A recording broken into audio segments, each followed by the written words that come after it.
Pacific Coast starfish wasting disease.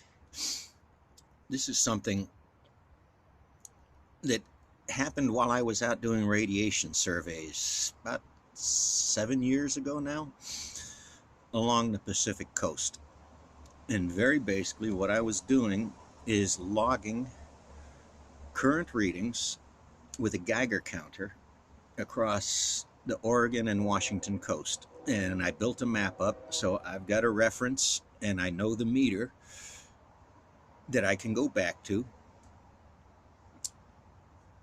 for questions and get new readings and compare them and see if they've changed. To do this, it is hours worth of data in a single place.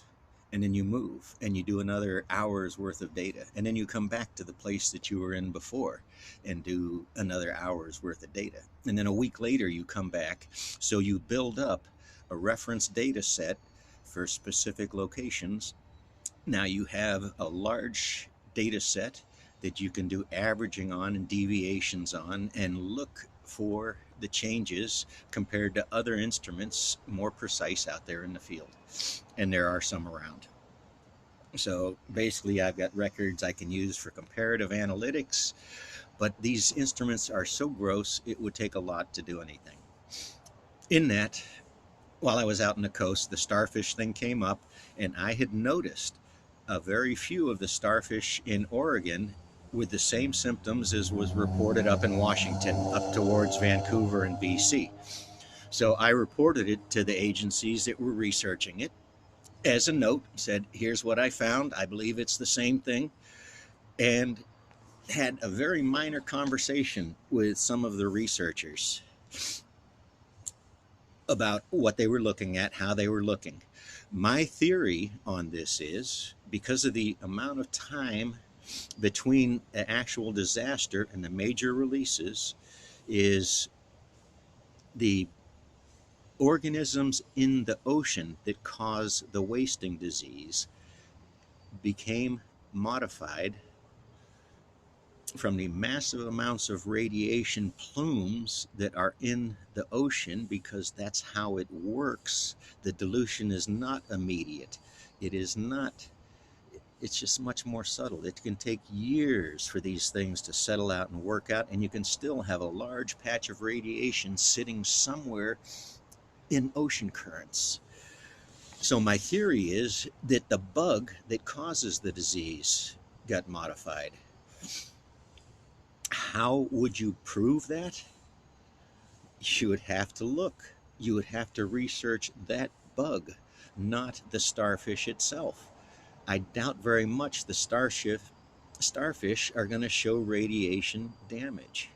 They should show, they did show damage from something else that potentially changed. So there's a potential. There's a little bit about that starfish wasting disease, a question about what caused it that I still have. That's it. I don't know if anyone else has that, but as a researcher, that's what I would be looking at, especially if I'd sent the starfish out for testing that couldn't find any radiation traces. Did that happen? Did they look for decay products and active isotopes inside the starfish? I can second guess and say yes, they did, because that's good science. But if they didn't send it to the right lab, the results might not be as good as a scientist needs.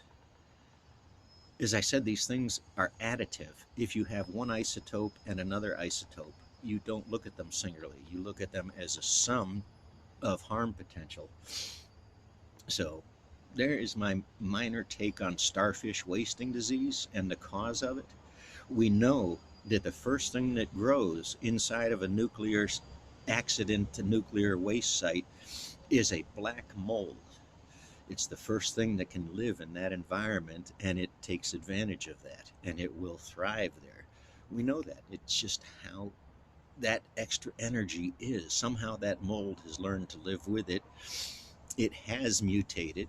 Science has kind of tracked the mutation of it, I believe. I haven't found good articles on it.